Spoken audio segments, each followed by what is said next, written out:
Iroquois scout Young Hawk provides a compelling eyewitness account of the startling events of Custer's last stand, popularly known as the Battle of Little Bighorn. For more than a century, this crucial moment in American history has been surrounded by mystery and debate. Listen to the unadulterated truth from a Native American perspective for the first time. You are transported to the bloody battlefield where George Armstrong Custer and his 7th Cavalry Regiment met their dreadful end through Young Hawk's terrifying story. Prepare yourself for an engrossing and fascinating voyage into the center of a great battle. So take a seat back, unwind, and let's start this exciting adventure together. Please remember to help our community by liking this video and subscribing to our channel. Custer's party descended from the high butte to join the army, which was gathered on a little knoll at the hill's base. The scouts showed a great deal of uneasiness as they pondered Custer's reaction to finding out that the Dakotas were aware of his approach. They had heard about the 6 Dakotas from the scouts who had come down from the hill. The scouts started to assemble according to their own tribes, Crows, Iroquois, etc., as Custer drew closer. According to the tribe's traditions, the Iroquois gathered around their elder males, who spoke to the younger ones. Stab spoke to the young men, and Custer used Fred Girard to communicate his directives to the scouts. "Boys, I want you to take the horses away from the Sioux camp," he said. After that, Stab urged the Iroquois scouts to follow Custer's directions and try to capture as many horses as they could. Custer went on, "Decide to go straight to their camp and seize their horses.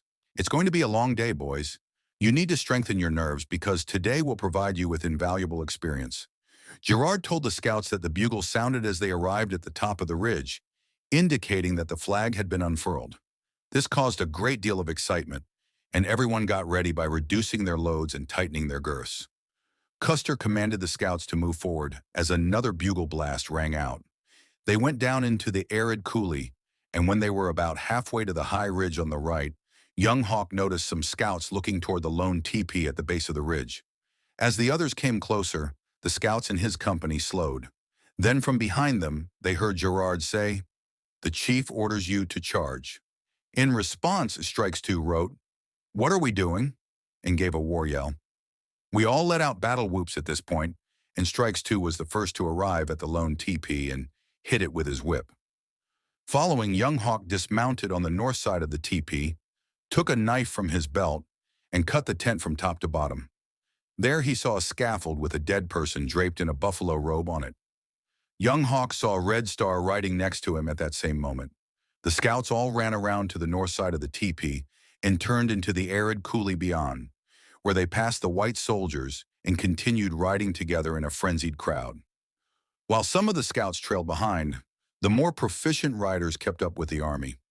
On the west side of the Little Bighorn, Young Hawk spotted Red Bear, Goose, Boy Chief, and Red Star when they abruptly turned right after passing through a prairie dog town at the mouth of a dry coulee. Young Hawk unbraided his hair, knotted it forward with a handful of loose eagle feathers, and braced himself for the worst as he anticipated being killed and scalped by the Dakotas. As the soldiers and scouts dismounted and positioned their horses in groups behind the line, the war broke out suddenly, with skirmishes breaking out in front of the line. The scouts positioned themselves to the left, close to the crest, with a few scouts dispersed far to the left on a slant, while the soldiers formed a line to the right.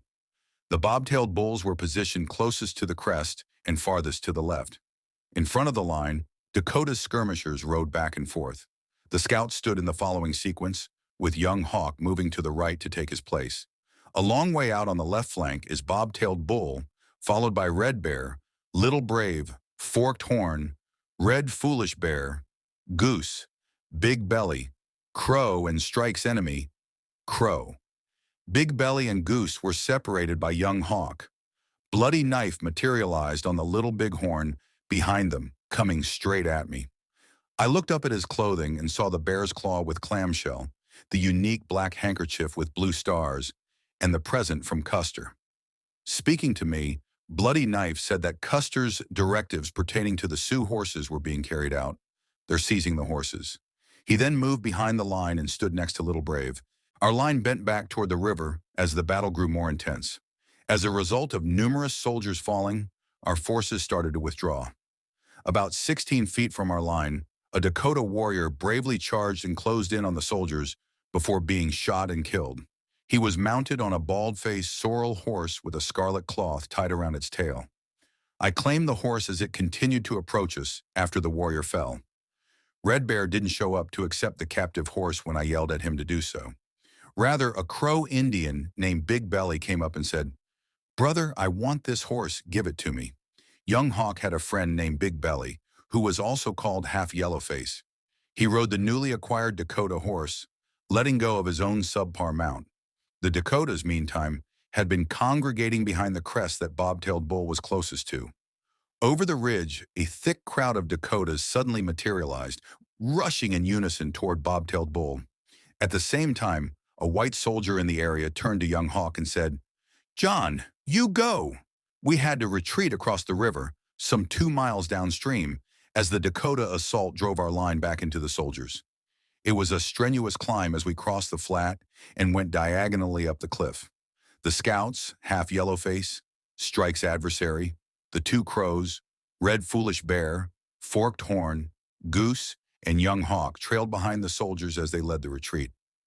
Young Hawk heard Forked Horn yell, "Let's dismount and make a stand," as he arrived at the timber.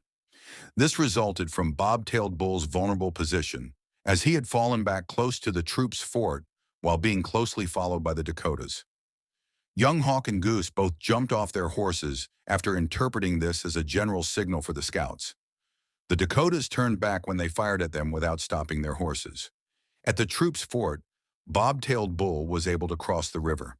While loading his carbine, Young Hawk dropped his shell, preventing him from firing again. Less than an eighth of a mile away, the 4 scouts, Half Yellowface, Strike's adversary, Red Foolish Bear, and Forked Horn, rode into the brush and crossed the river farther downstream. Following, Goose and Young Hawk made their way through the thick undergrowth and deep water, their horses straining to make it to the other bank.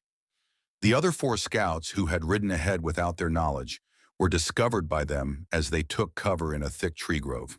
The scouts were crouching on horseback as the Dakotas closed in on them, shooting through the foliage. Goose moaned, "Cousin, I am wounded," as the 2 young Hawks stood facing one another. Hawk's determination to fight to the end solidified as a young man. Young Hawk grabbed his cartridge belt and put it on while standing beside the horse after Goose showed off his injured right hand. As he assisted Goose in dismounting, bullets knocked Goose's horse down. Young Hawk was furious and took off his army blouse and coat, prepared to battle for his life. Half Yellowface was crawling in their direction when he placed Goose against a tree and told him to hold the horse. "My friend is being killed," said Half Yellowface. "He is lying close to the edge of the thicket." To get to the dead Crow scout, Strike's adversary or White Swan, who was lying on his back with his arms up, Young Hawk crawled alongside him, hands and feet. They pulled him along with them to Goose's spot, where he was sitting up against a tree. "I am happy to be wounded," Strike's adversary declared. Young Hawk admitted, "I felt uneasy seeing my injured teammates, and I hated seeing them tortured. So I decided to die at the edge of the timber." He whispered, "I love you," and put his hand around his horse's neck before leaving. After crawling out, he straightened up and fired at the Sioux warriors who were kneeling. He was hit by a volley but came out unharmed. He crawled out to a new spot, fired, and drew another volley, disappearing before being struck, determined to try again. He located Forked Horn lying face down to escape being shot, and he also found a tree nearby with driftwood heaped against it, which served as a safe haven. Forked Horn warned Young Hawk not to do that again after realizing that he had drawn the Dakota's fire twice. It's a bad idea to make oneself a target. The grass was too green to fire when the Dakotas tried to burn them out. After sitting motionless for a while, Young Hawk missed a nearby Dakota riding a gray horse and fired at him. He leaped to his feet and fired again, killing him this time. Probably because it was tethered by a lariat, the horse, which had a lovely bridle and exquisite grooming, circled to the left after its rider collapsed. The horse was eventually killed by 2 shots fired by Young Hawk. He yelled the Iroquois yell as it fell, which is a customary cry that denotes an enemy's defeat. When Goose saw the horse die, he requested Young Hawk to get the delicate bridle for him. Young Hawk later took aim and killed another warrior as the Sioux approached. Then he uttered the death cry. As this was going on, Dakota ladies rode up and yelled at their warriors to slaughter the Iroquois. Although their cries could be heard over the bushes, they quickly left with the others. Young Hawk saw the Dakotas riding downstream as the attack dwindled, indicating that Custer's attack had started at the lower fort. They spotted more Dakotas crossing the river and riding north past them. When the gunfire stopped, Young Hawk got to his feet and saw a U.S. flag on the ridge above, which indicated the location of the pack train. Forked Horn was commended. Young Hawk, you have shown yourself to be the bravest, my grandson. In order to prevent being mistaken for Dakotas, we must now endeavor to arrive to the pack train as directed by Custer. Young Hawk tied his white handkerchief to a stick and made a makeshift flag. Despite Strike's injuries to his right hand and leg, they were able to mount his adversary on his own horse. While Red Foolish Bear continued on foot, Goose rode his horse. Young Hawk waved the white flag and rode forward. They observed the Dakotas reappearing on the east side of the ridge, swarming toward the white camp as they climbed the slope and down the creek. The Dakotas overran the hill where the soldiers made their last stand after the Custer engagement was over. With the exception of Young Hawk, who stood his position and waved the white flag, the group turned around. The Dakotas targeted him, and the soldiers fired over him at the enemy. His horse was killed close to the camp, but he leaped to his feet and dashed inside while holding the flag. He found the pack train, Little Bighorn combat survivors, Reno and Benteen's troops, Peaked Face, Varnum, his head of scouts, and the commander in charge, who greeted him with a relieved look. The sergeant, Bobtailed Bull, had fallen, and his horse was in camp, the officer indicated. Assuming Little Brave had fallen, Young Hawk saw Little Brave's spotted horse, captured it, and claimed it as his own. The other scouts followed him as the Dakotas drew closer, and the group as a whole withdrew into a nearby ravine. Soldiers and horses were falling quickly as the Dakotas began a ferocious attack, and the gunshot was loud on both sides. The Dakotas then moved to the right and fired from one end of the gully into the other. The soldiers used cracker boxes, bacon packets, and other things to quickly create breastworks. Young Hawk lay on the ground with a cracker box, acting as a makeshift shield.